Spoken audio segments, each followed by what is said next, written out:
Awesome. Okay, with Nicholas Aldrich, The Visitor is the short film. It is 11 minutes long, played at the Sci-Fi Fantasy Film Festival. Interesting film. Is this your first film, first directorial film, correct? This would be my like first post college thing I've done. Like I did a short non-student film and film? then like a web series back then. Okay, so your first non-student film. Yeah, yeah. So I'm just curious, what kind of motivated you to finally take the plunge and direct? I know you wrote the script as well, and direct this particular film. Yeah, I was, you know, like a lot of people, we were kind of hit by the strikes. So in my day job, I'm an editor. Okay. Um and so there was nothing going on. I had a place I was working at for editing movie trailers and things like that for at that point 9 years. And unfortunately, with the work slowdown and stuff like that, there were some layoffs, and kind of found myself in a position where I had nothing going on, and I had come out here to make movies anyways. So actually, at my boyfriend's suggestion, told me, why don't you just go to a cabin and write a script? That's what you came out here for. Come up with an idea, and whenever you're able to make it, you can make it. So it's like, all right, yeah, I might try that and just see if I can come up with anything. Um, so I did. I went there, and it was right around the time when the UFO stuff was kind of in the news. And it's something that I hadn't really thought about for a long time. I think as a kid, I found the topic interesting, but since being an adult, I really hadn't thought about it at all. Uh, and so it kind of got my like uh, creativity going, my like sense of wonder, and I was like, why not just make this into the short? And that kind of morphed into a lot of what became the short, and eventually what I would like to do is a feature film and potentially further if I'm lucky enough to be able to even make a first film. So yeah, it kind of exploded into this really big creative thing that who knows where this journey will go. But yeah, that's sort of how this all started. So it's interesting that you went to the cabin and there is a cabin in the film as well, right? Yeah. So Thankfully, I wasn't abducted by an alien there, unlike the short. well, that was my next question, I guess, right? But I guess yeah. But was this the cabin that you went to? Is it that's in the film or is it a different cabin? No, the cabin I went to was in Big Bear in California. Okay. This one we shot in Portland or outside of Portland. It's called Government Camp. It's actually right around the area where they filmed the Twilight films. Like a lot of the stuff was shot in that area. Um, so if anyone who's familiar with those films, you see like a lot of the wilderness stuff, it's actually kind of the same area, which I didn't Sorry, know with all until the we got there. Twilight films, I think you said okay, the vampire films, the yeah, Yeah. gotcha. Yeah, yeah. So like a lot of the exterior stuff, like if you're familiar with oh, my Yeah. camera went out a little bit. We just lost you there for a second. Oh, weird. You're Um, you're just an out of focused shadow, but I can still hear you though. oh, okay. Let me just check on it. But yeah, so that's one area where we uh the one thing we found out about the area that we were filming in. Gotcha. So you're like there's it's a situation that I've heard previously where you go to Los Angeles, you want to be a filmmaker, you want to be a director, you get a good job, a well-paying job, and then you can kind of get distracted for a while. Then the next thing you know, like 7, 8 years go by, and you haven't made a film in a while, and then of course like situations occur where like strikes or COVID, for example, and then it's like, hey, I got time, Mhm. I got energy, might as well do what I want to do, I guess, right? So I guess that's your story with this film. Yeah, yeah, that's how this all came about. You had that like you come out here for a purpose and intention, and I kind of fell into editing because the post-production side of things were always my uh, favorite part of things. Yeah. And I've always admired trailer editing, and I think that's kind of a underappreciated like art form in and of itself. And so I kind of fell into that side of things, but my heart was always in directing. So have you done like a lot of trailers, like a lot of like like Hollywood trailers, so to speak, like worked on them? Yeah, yeah, quite a few. Maybe not on the trailer side, but uh, the stuff I've done has been more in like TV and digital advertising. Gotcha. And it is an art form, I guess, right? So you got to hook the audience, but not tell them something, but not tell them too much. Yeah, yeah.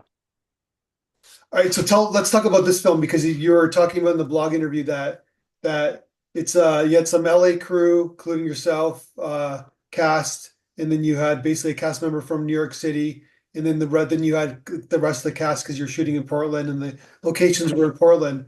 So you had a mixture of different types of crew members, I guess, and kind of was making a cohesive set. It's a really well shot film, really well cinematographed film interior and exterior. I'm just curious about your TP to start with. Where did you find him and or them, and how did you get them on board to work on your film? Yeah, so that was kind of a whole thing when it started. The Sorry, I'm just switching my camera back to try and get it. Okay, there we go. Had to switch to a different camera. Okay, Um, so the is this still not going? There we go. there There we we go. go. He's Cool. back. All right, he's back. I missed you. Go ahead. Multitasking. Yeah, so we actually had a different DP the entire time, up until about 3 weeks before we started filming. Oh wow. And Okay. yeah, and through, completely no fault of his own or anything like that, he had to um drop out, which was unfortunate. It was probably the biggest wrinkle that happened in the whole production. Because then we were scrambling to um find someone, and that's where my producer Dylan went to school with James, who is our DP, um, and he was super excited about it. He's like former Navy guy and now does DP work. He's incredibly talented, Yeah.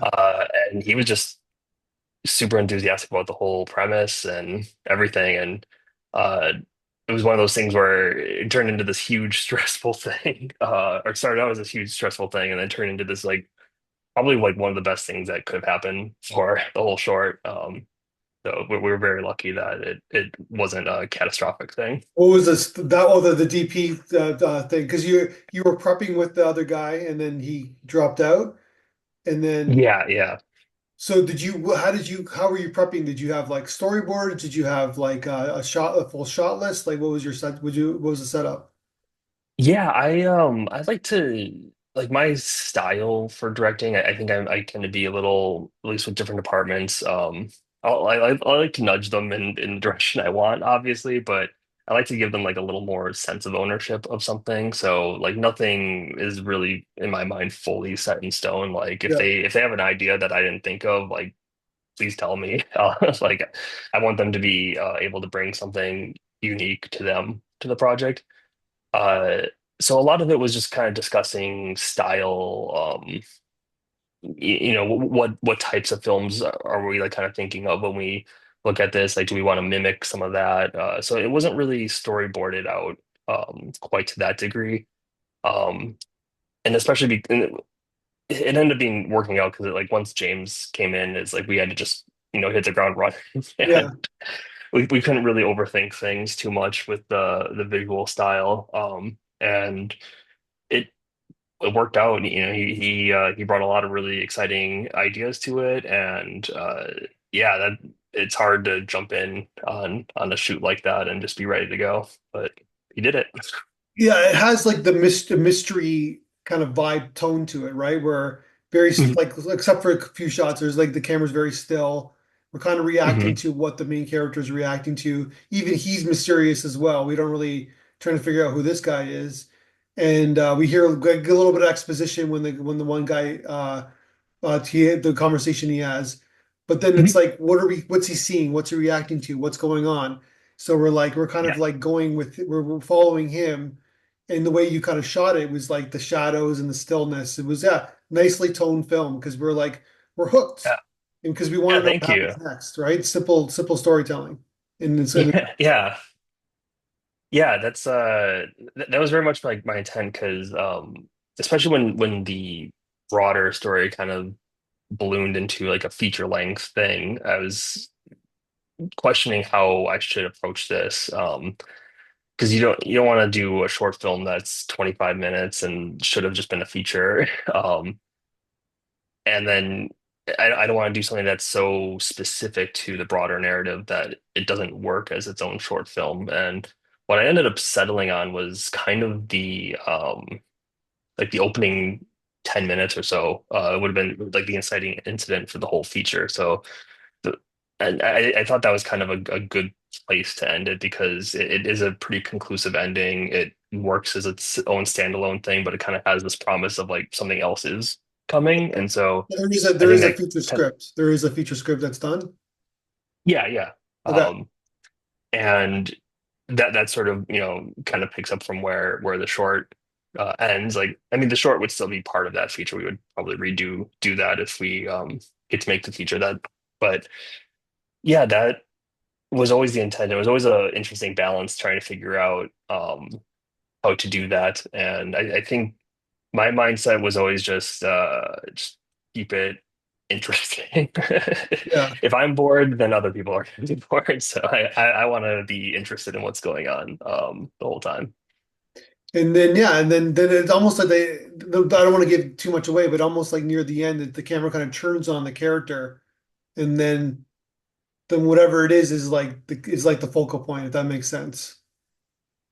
Yeah, yeah, it's definitely something that I was worried about when we were doing it. It's because you start out and it's not really clear where the story is going. No, It not at feels all. like it We can have no go a idea lot what. of Yeah, it's like a mysterious tone, but we don't know what genre we're in. We're like, yeah, exactly. yeah. And once it clicks and you realize like, oh, this is what it is, like then it's just like it's just going. Like I kind of compared it when talking with our composer, the whole thing kind of both in terms of volume and like pacing kind of feels like a crescendo. Like it kind of Mhm. starts out slow and quiet and just keeps building Yep. to this like intense ending.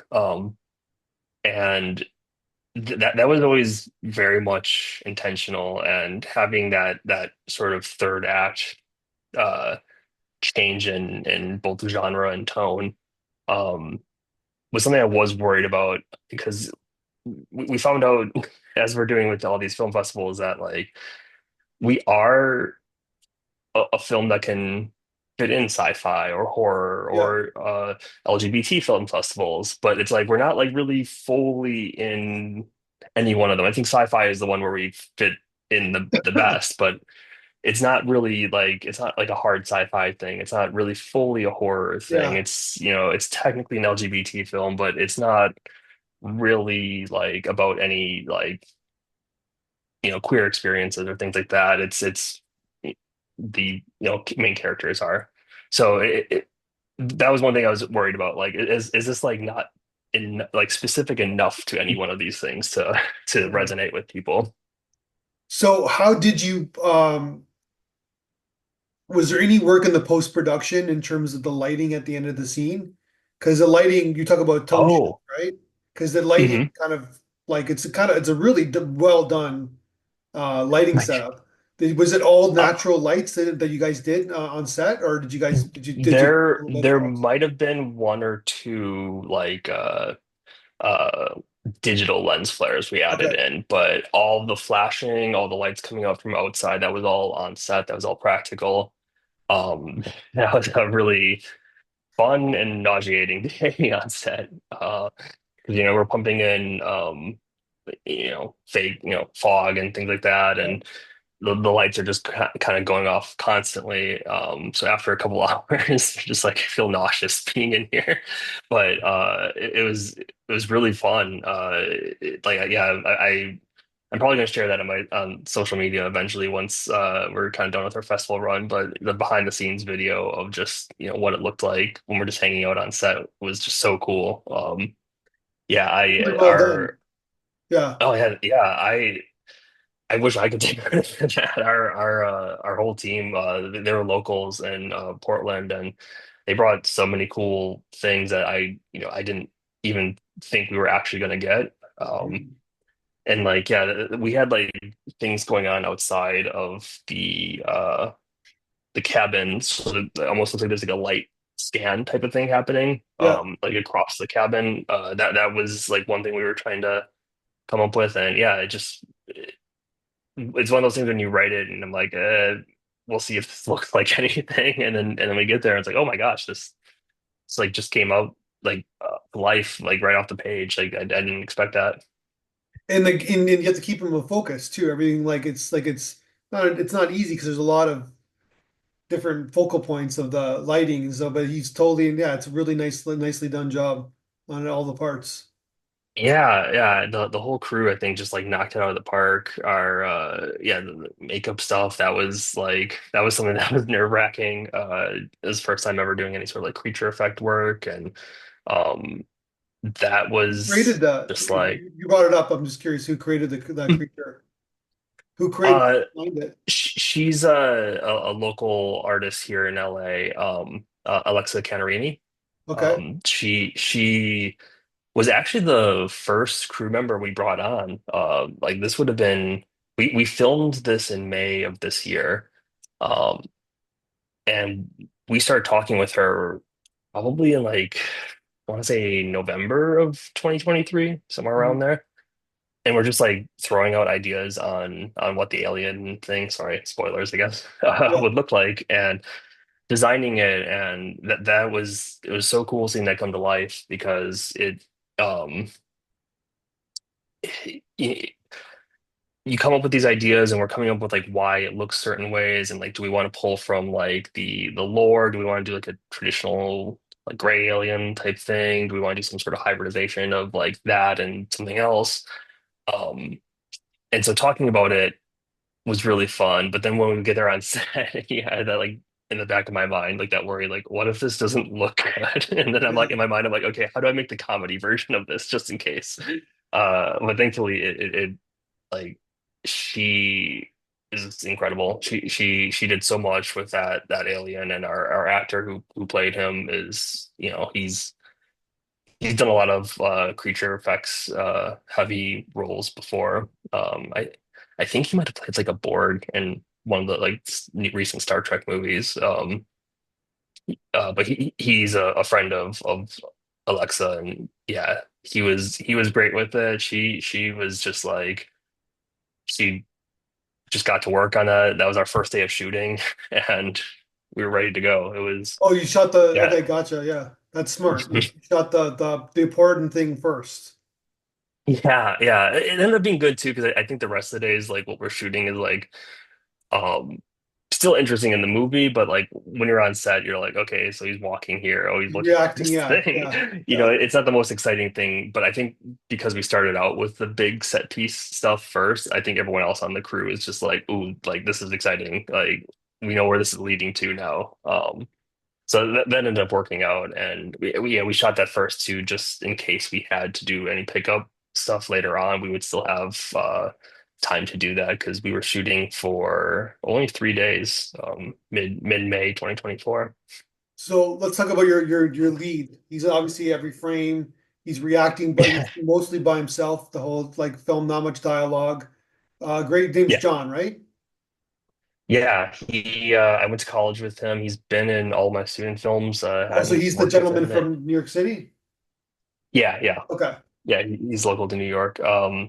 Yeah, he. Like I had the idea and I was debating, you know, I didn't know if he had any interest in doing anything. We hadn't really worked together and at this point probably 12 years.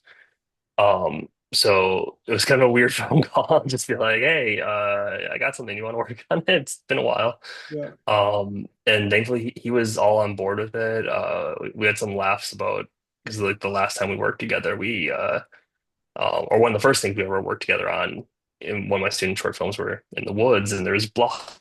And we're like, we feel like this is just we're going full circle. We're back to like the same setting. And he was, you know, very by himself in that sort. So it all kind of I think subconsciously that's kind of where I was gravitating towards him for because Mhm. like we had done something that even though the first thing we worked on together wasn't in the same genre, it had a lot of similarities with the where the main character was, and he felt like a natural choice because like I'd seen him do that before. I'd seen him knock it out of the park and a decade ago. So it was like would be good to have that. And also, I was working with so many new people that I think it was also nice to just have someone I was like, oh, I know this person. I've worked with them before. I know how they work. Gotcha. And so yeah, yeah, he was I like so then you but you trusted him to kind of carry your film, right? So because Yeah, yeah, definitely. because his performance isn't there, then the film kind of doesn't work, right? So but it doesn't work because like I said, it's not an easy role because he's not really reacting to anything. He's reacting to the quote unquote thing you created, I guess, right? Yeah, and so much of his struggle is like it's so internalized Yeah, that yeah, I think that was probably somewhat difficult to just like wrap your head around it as an actor is, how do you we know what's going on with them, but how do you convey that? And um I think John has really good instincts as an actor. A lot of the times I think when working with him, he you just kind of let him go for something and it ends up being the correct decision. So I feel like as a director, I don't have to do much directing with him because it's usually like, no, no, that worked. yeah. Just, just do that. So it's a really great story because it's I was following your Facebook page and it's Mhm, like you said that you've like a year almost a year and a half ago you started to write the scripts. It seems like you wrote the mhm. feature as well. And Yeah. then you started so you got a feature done and then you got the Indiegogo plan. So you basically did the creative side, and then basically started up like the fundraising of it. You got that Mhm. accomplished. Then you basically brought in, like I said, West Coast, East Coast, Northwest, kind of like crew together. And then you said you had the conflict with the DP, and you made a film. Now you have a great crew proof of concept film of your Yeah. feature. Plus, it's won all awards, it's going and playing at different festivals. That's quite the accomplishment in like less than 18 months. Yeah, it is quite a change from emotionally where I was Thank God for that when I strike, started right? on this. Yeah, I'm it's kidding, but yeah, well, yeah, it's one of those because it was a weird position to be in because I'm in the union too, and yeah, we want a fair deal, so it's like of course standing with the writers and actors, but it's also in a weird position. You're like, I need to do something. yeah, I need to work. Um, and overall, though, I think it ended up being kind of in my specific situation, it was kind of like I never would. There's a lot of things that just happened in my life that never would have happened had I not had that little like break. Because right now I'm back at the company I was working at. yeah. So it ended up being like a little 9 month break or something like that. But that But said, uh, you got a film, right? You got an award-winning yeah, film and with it. I never Yeah, would have done that had I not had that time to yeah, like just sit and like think about something and what I want to do. And so yeah, it ended up working out. It, even though at the time, like I wouldn't recommend going through a situation like that. It's pretty scary, but it ended up long term working out and being uh kind of a blessing in disguise in a lot of ways. yeah. And you said your partner was the one who kind of inspired you to do it or kind of motivated you to do it. Yeah, yeah. Yeah, he moved out here. We've been together for close to 14 years now, and moved out from the Midwest to California. And so he was like, you came out here to do to make this, so Yeah. to make films, so you just do something. Like Does he you work in have the all this industry free as time well? now. No, he's more in like the science field, pharmaceutical type stuff. He kind of just yeah, science. Gotcha. Well, that seems like a good story itself. So you ideally you want to turn this into you want to make the feature film, I guess, right? Yeah, yeah. I have the whole feature planned out. It kind of sticks in to that more horror-ish style, like sci-fi horror. But I have outlines for if I got to do even further, go further with the story, that really starts to play around with the genre and where it goes. I think that's sort of what got me excited about this is I think the feature and where I kind of want to go with the story, for me kind of mimics a lot of what the whole topic, the emotions that it brings up. I think starting out in horror makes a lot of sense because I think encounter being in that situation, that would be terrifying. But as you kind of uncover more of like what's going on, it is kind of a broader mystery, and it kind of starts delving into different, genres within, Yeah. or mixing different genres within sci-fi. The whole thing stays sci-fi throughout, but yeah, it's been kind of fun to play with that and that expectation. But at the same time, you also showed people that you can direct films as well, right? So you got that, you Yeah. understand tone, and yeah, you got that down. So it seems like a win-win all around. Yeah, in a lot of ways, I'm happy I waited as long as I did to start doing some of this. You get life experiences and uh, learn stuff. That I think had I just jumped into making a short film straight out of college, there's probably a lot of mistakes I would have made that um, would have probably set me back a little bit. I think it was better to wait, at least for my specific case, to for a point when I was just ready to Yeah. do something like this and have an understanding of tone and structure, that I have now that I was maybe less eloquent about. Not that I'm great about it now, but like straight out of college, I would have been much less focused on those types of things. Well, and you also learn like you learn the storytelling, you learn crew, like all the jobs that you Hmm. worked at as well, and like because I was looking at your IMDb, and it's like you got some you have some interesting PA credits, like production assistant credits to the normies. Yeah, Uh, yeah, yeah. Being Transformers from to Milwaukee. American Idol. That's quite the crew list you got there. Yeah, yeah. I'm from Milwaukee originally, and back and forth between Milwaukee and Chicago, and so a lot of the Chicago productions I got to work on, and that's sort of how I got my foot in the door in some ways. Even though when I came out here, I wasn't really on the production side of stuff. I moved over to post production and marketing. Yeah. So, but yeah, there's definitely interesting stories. So because well, I guess Transformers Dark of the Moon that was shot in Chicago, right? Most of it was shot in Chicago, I guess, right? Yeah, a little bit Thinking was in back to what that Milwaukee movie, as yeah. well. Yeah, they blew it Yeah. up, right? Then they destroyed the whole city, right? That was actually my first day on set. Yeah. I've only seen it once, like at the theater, like whenever it was 50 years ago, Yeah. whatever, yeah. And then Yeah, and it was then quite an experience. and then American Idol, like that's how was that experience? Pretty wild. Oh yeah. Working on, yeah, it's because the stuff I was on was more the when they had like the big auditions and there's like, thousands of people and it's just like so much going on.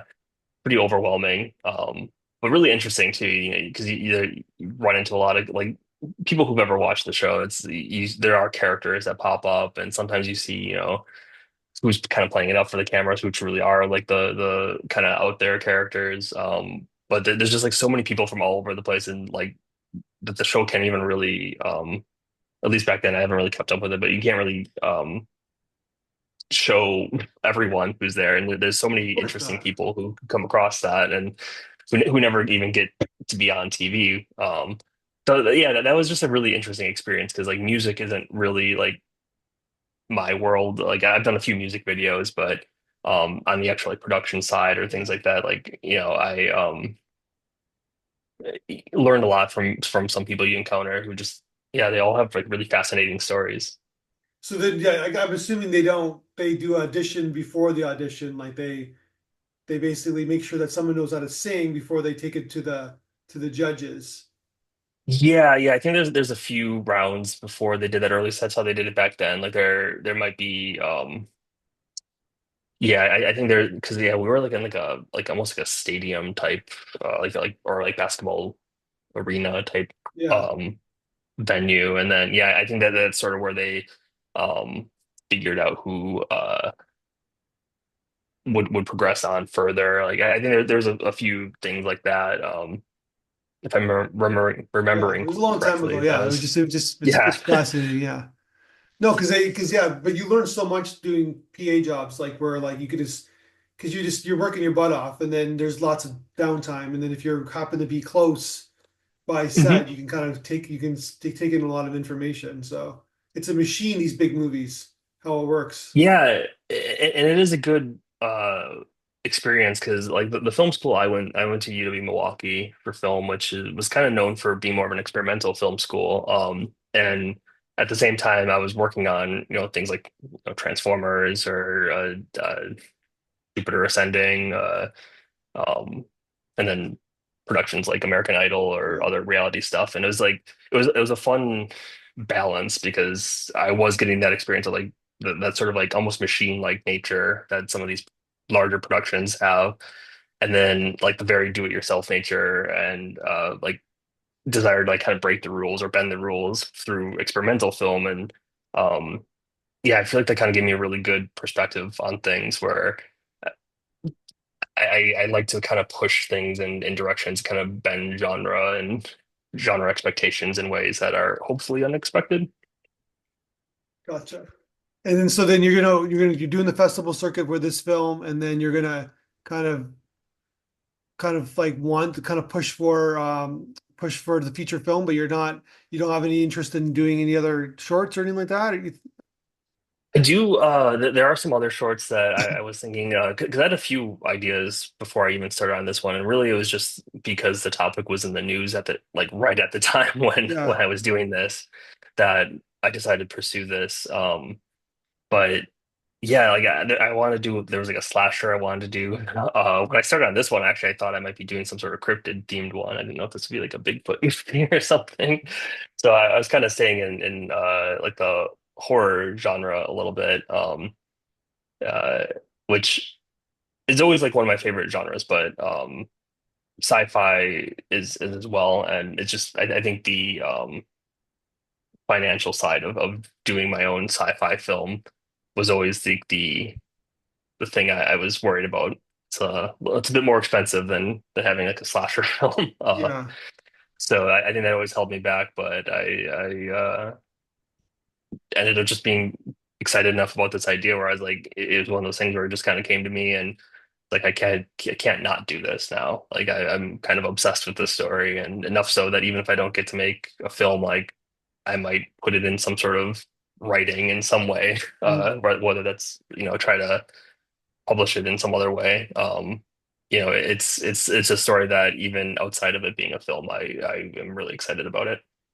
Well, terrific job. I like this film a lot, and I'm Thank glad you you. submitted. And I just Yeah, want, yeah, thank you. I wish you the best of luck with the feature. It's like it's a great idea for one, and it's a beautiful location you found, and all around a Yeah. nice direction. So hopefully you can make more Oh, films. yeah, I hope so too. I hope this is just the beginning of something.